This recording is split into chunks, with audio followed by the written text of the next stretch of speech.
La couverture du tabernacle était en peau de bélier teinte en rouge, Exode 26, 14.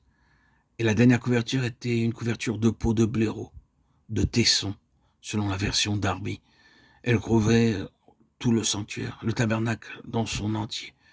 Le blaireau est réputé pour être extrêmement vigilant envers ses petits. Il est constamment sur ses gardes et il ne permettra à aucun animal de s'approcher pour les attaquer. Ainsi, par la couverture de peau de blaireau, nous apprenons une leçon supplémentaire, à savoir que notre Seigneur veille sur nous comme l'aigle sur ses petits, Deutéronome 32, 11, 12, ou comme le berger sur ses brebis, Ézéchiel 34, 11.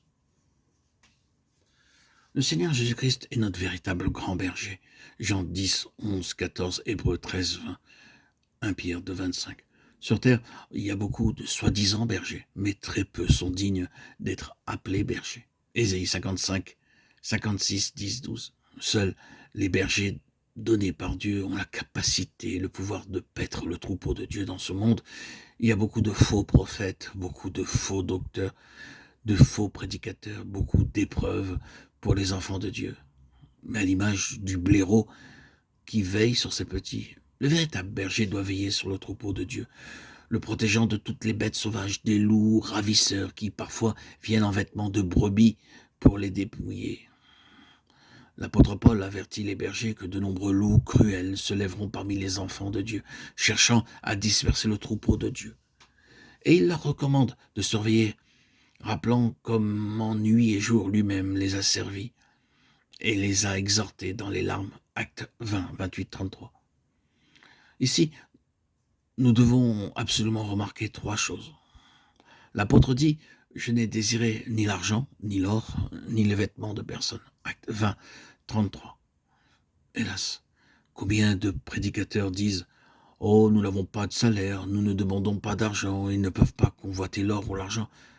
Mais ils convoitent les beaux habits, la nourriture délicate et tout ce qui, en principe, est agréable.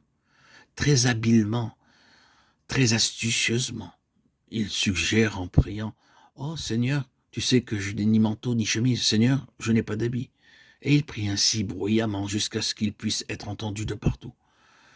Ceux qui veulent être les bergers de Dieu doivent être libres de toute convoitise, que ce soit la soif de l'or, de l'argent, des joyaux, de la nourriture ou de quoi que ce soit de cette vie.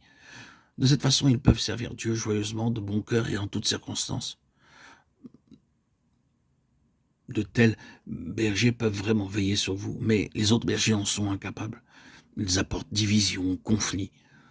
Tout ce que Paul recevait, il le partageait. Il déclare « Il y a plus de bonheur à donner qu'à recevoir ». Il travaillait de ses propres mains pour tous ceux qui étaient dans le besoin. Nous pensons que, en tant que prédicateur, on nous doit tout et que tout ce que nous recevons doit aller dans notre poche. Si nous pensons ainsi, nous ne pouvons pas être de véritables bergers. Seuls ceux qui savent donner à Dieu et se dépenser pour Dieu sont de véritables bergers. Le berger doit veiller sur le malade, sur celui qui souffre, sur le besogneux, sur le pauvre. Mais où sont-ils les hommes qui seront les véritables bergers de Dieu? Nous avons besoin de prier. Oh Dieu, donne à ton église de véritables bergers qui, à l'image du blaireau avec ses petits, veilleront sur nous. Alors vous serez protégés et gardés de toute bête sauvage.